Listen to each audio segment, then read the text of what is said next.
Bismillahirrahmanirrahim. Assalamu alaikum everyone. Today we're looking at a book. It's a PDF book of Rene, Guenon, the French writer. Let's take a look. This is a book on symbolism of the cross. What the Trinity means. A lot of people are very confused. What is the Trinity? I am not. Neither was Guenon. He wrote a whole book on it. It's hard to think that someone will write a book about something that, hey everyone, I don't understand the meaning of the cross. Here's a book about it. Detailed explanation of why he don't understand the full meaning of the Trinity or the cross in Christianity. He has a whole book. Most probably he knew what he was talking about. Here's my understanding of it. So it goes for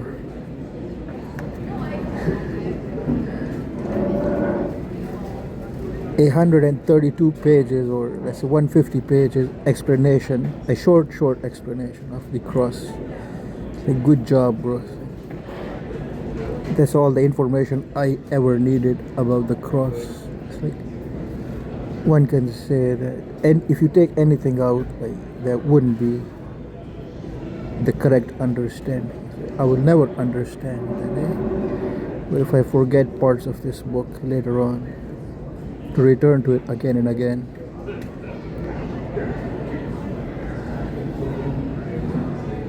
no wonder people ask that question so many times. What is the meaning of the cross? It's like they forget parts of Guenon's books, like this particular book. Everyone must have read it, but they forgot about it.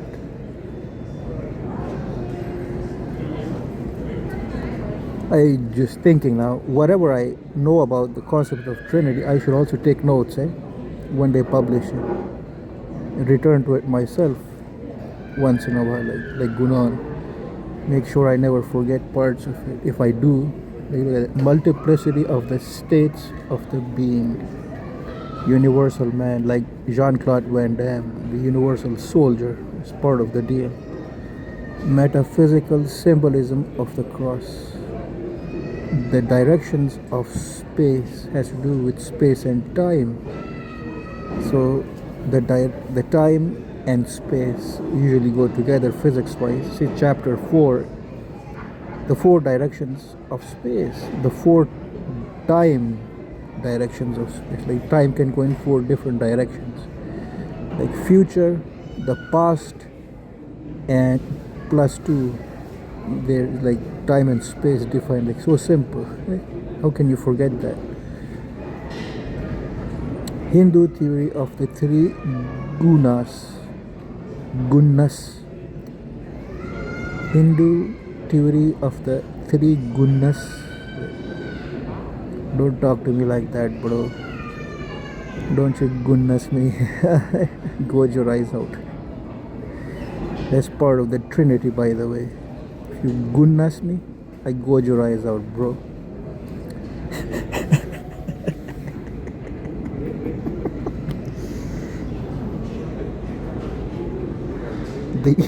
The union of complements. It says right there on the 5th one is the goodness. Don't do goodness. The 6th one is calm down, bro. The union of complements. We were supposed to complement each other, not gouge each other's eyes out. Because Gandhi said, if everyone were to gouge each other's eyes, at the end of the day, we'll all be blind. So no goodness, please. The resolution of opposites, I guess. Number 7. Guenon is mathematics guy, physics mathematics guy. On number 7, he already resolving the issue. He's trying very hard. The resolution, he's already giving the hints that down the line there is the resolution of the opposites. Figuring it out. I'm there with you, bro. Number 8, war and peace. It's like now there's a war breaking out between the opposites. Now what about the war? Forget about the peace, no? War and peace, like okay, nice hint. That's how I read books. So much fun. The swastika, never mind that. Geometrical representation of the degrees of existence. The geometrical representation of the states of the being. Relationship between the two foreign representations. The symbolism of weaving like tapestry. The representation of so on and so forth, man. Let's read. So Sophia Perennis is pleased to represent this limited edition print of Rene Guenon's Symbolism of the Cross as part of its perennial wisdom series. Guenon, the extraordinary French metaphysician of whom Jacob Needleman wrote, The Sword of Gnosis writer, that no other modern writer has so effectively communicated the absoluteness of truth, is gradually being recognized by deeper thinkers as one of the few who have penetrated the cloying veil, cloaking veil or cloying veil, coy veil, like coying veil, like Joe Coy, very very coy, like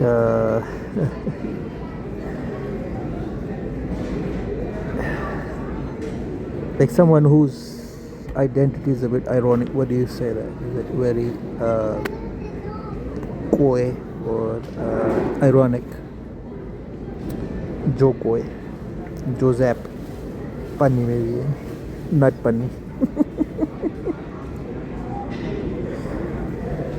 There's a book in the chapter in the Bible, the Philippians, also has to do with symbolism. The Philippians mentioned in a holy book, pretty much. The Philippians. Let's read the Bible, eh? Thank you very much, sir. Guenon is also without peer. I am also without peer. I am like Guenon. I am Guenon. Who is Guenon and why is Guenon? I hate Guenon. I love myself. I don't hate myself. I am not Guenon, okay? You Guenon.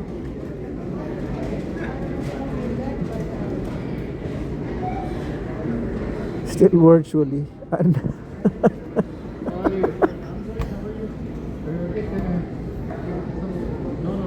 listen to this part. Still virtually unknown in the English speaking world. This is Guenon, that is. Still virtually unknown in the English speaking world. Like, not much of an achievement, eh? Not much to talk about. Nevertheless, let's carry on then. Guenon has nevertheless been long recognized as the criteria, the yardstick, by a vanguard of remarkable writers who evince that rare combinations, intellectuality and spirituality, the two already. The genres of Guenon's work may be loosely classified as civilizational criticism, metaphysics, and symbology. This division is of course artificial in the end, but the primary concern, main point thrust of the present work is clearly metaphysical. Though contemporary incomprehension of the subject does not pass unnoticed and various symbols are necessarily pressed into service as reference points. Okay, end point here. We're gonna go read some other stuff, but look at this statement here. It is important. It reminds me of alchemy over here. Though contemporary incomprehension of the subject does not pass unnoticed and various symbols are necessarily pressed into service as reference points. Is you know, he said, she said thing that can form cultural aspects, but you can even build civilizations on it. But you cannot take he said, she said to the judge in the court of law. The judge will not buy it. Is the difference between culture and law and order. The British Britannica system, Britannia, don't go for he said, she said, although they follow it, of course. They know British, they have MI6 and whatnot. They know it. That's how they know it. But alchemy has to do with secrecy. Back in the days, they were more secret. Nowadays, not so secret. It's like some of it doesn't apply in the same way. It doesn't concern me in that way. It's like reading scripture or something. Scripture doesn't affect me, not that directly, not really. Here we are doing something, hobby like that, like reading a book or something. Chapter 1. Multiplicity of the states of the being. Any being, whether human or otherwise, can clearly be imagined from a large number. It can even be set an indefinite number of viewpoints. Okay. These are very unequal in importance, but all are equally legitimate in their representative domains.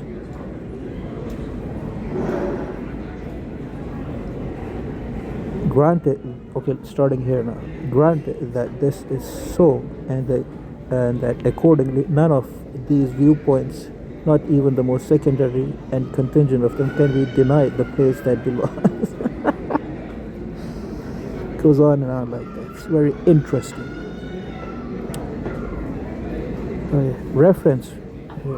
Reference must be made, at least in summary fashion, to the fundamental distinction between the self and the ego, the mind and the psyche, or between spiritualism in general or materialism, the subconscious nature and the aware nature. These are the differences between the self and the ego. I already know so much, right? There we go. Or between the personality and the individuality, between the situation and the person doing the wrong thing. Like someone gets caught red-handed doing the crime, so the police then say it's the difference between the crime or sin, not the criminal. Like so that later on you can call your lawyer, and if your lawyer doesn't answer, you can then call your mama and say, "Mama, I'm a criminal." Something along those lines. Like, Jesus will save my soul on the day of judgment, Mama. Is the difference between Jesus and other religions. Jesus will save me, Mama. Mama, I'm a criminal. Or between personality and individuality, which has been dealt with more fully elsewhere. The self,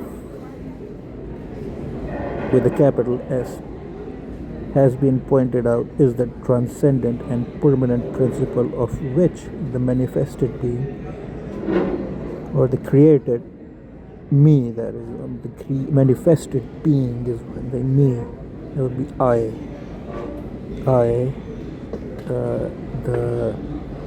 maybe I'm from China or something, doesn't matter, does it? I am from Philippines, Vietnam, or from China. Manifested being, right?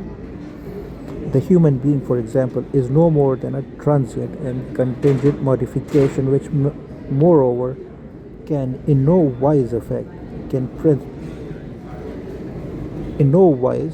this principle. Immutable in its own nature, the self develops its possibilities in all the modalities of realization, indefinite in their multitude, which for the total being amount to so many states, each of which has its limiting and determining conditions of existence, and only one of which constitutes the portion, or rather particular determination of this being, which is the ego, or human individuality.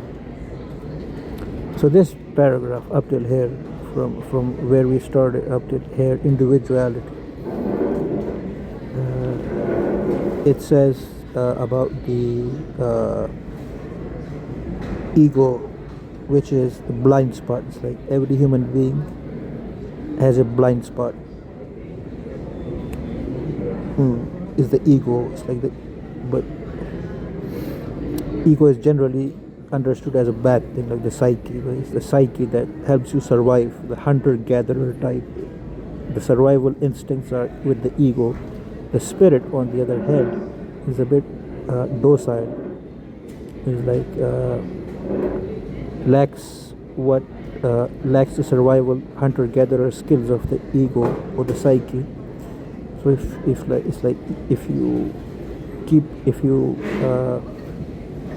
it's like the two complement each other. The self is like the the higher self, and the ego is the bad one. Is like, you know, again, this development is only such in reality when viewed from the standpoint of manifestation, outside of which everything must necessarily be imperfect. Simultaneity in the eternal present. On that account, the permanent actuality of the self is not affected thereby. The self is thus the principle by which all the states of the being exist, each in its own proper sphere, which may be called a degree of existence.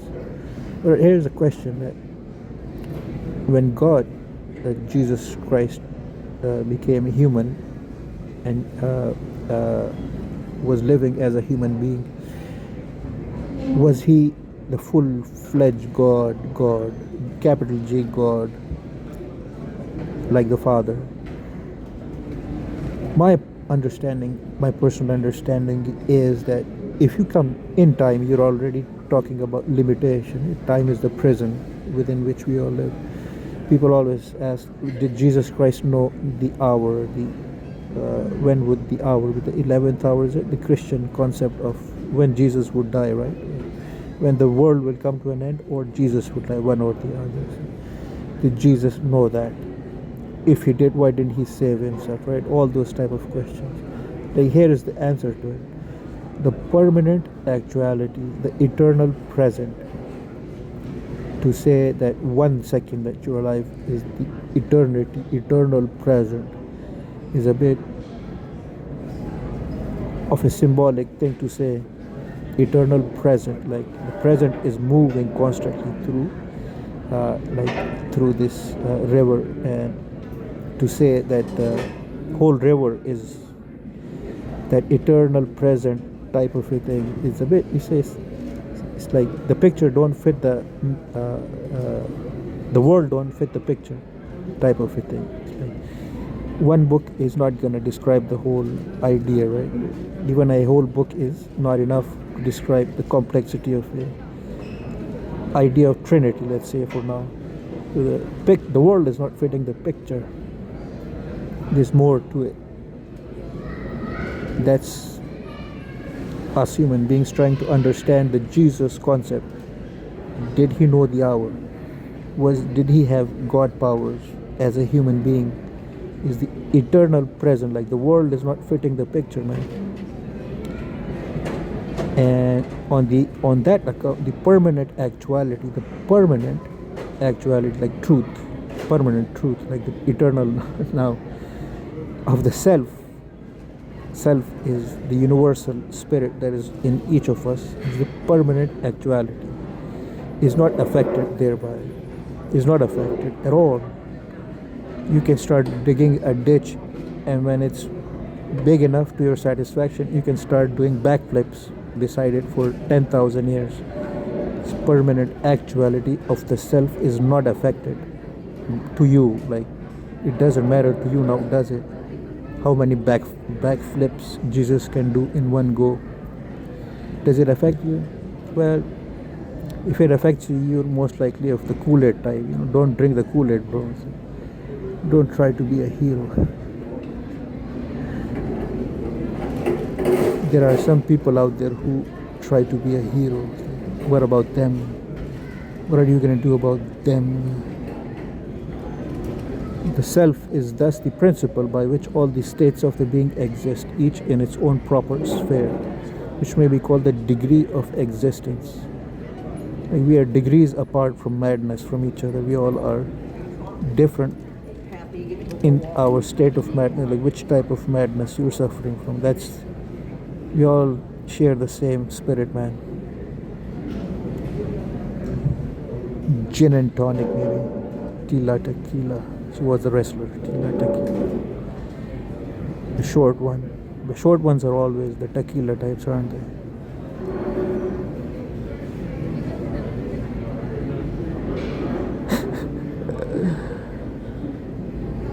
It has just been said that the word exist cannot properly be applied to the unmanifested. Okay, now we're getting into the unmanifested. There are possibilities that are not manifested. Existence cannot be properly applied to the unmanifested. You have to be in manifested form for you to exist. Existence and manifestation are two different things. It seems, according to Guenon, he's making that distinction here. Or in other words, to the principal state, in fact, taken in its strictly etymological sense. Etymology is the source of semantics or syntax, language-based, I think. Etymological sense, like we have 5 senses. Etymological sense is like an educated guess. So Guenon has, let's put it in proper English, taken in its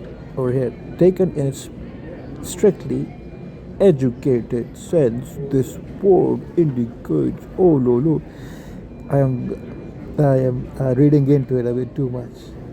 Let's try again. In fact, taken in its strictly etymological sense, this word indicates that the being that is dependent on a principle other than itself, or in other terms, one which is not for itself its own sufficient cause, the short, a contingent being, which is the same thing as a manifested being. So you can say that when we speak of existence, we thus mean universal manifestation, with all the states of degrees that it contains, each of which may equally be described as a world, one of a series that are indefinite in their multiplicity. But this term no longer fits the degree of pure being, the principle of all manifestation through itself unmanifested, nor a whatever that is, fortnight, I don't know. It's a French word, I don't know French. I try not to pronounce French. Like, what is that? Fortiori? What does that even mean? It's like a very suspicious word over there. The French suspicious word over there, like a spy sitting in there, unknown, like jump at you. Does it fit with what lies beyond being itself? I don't know. I lost all motivation to read this book now.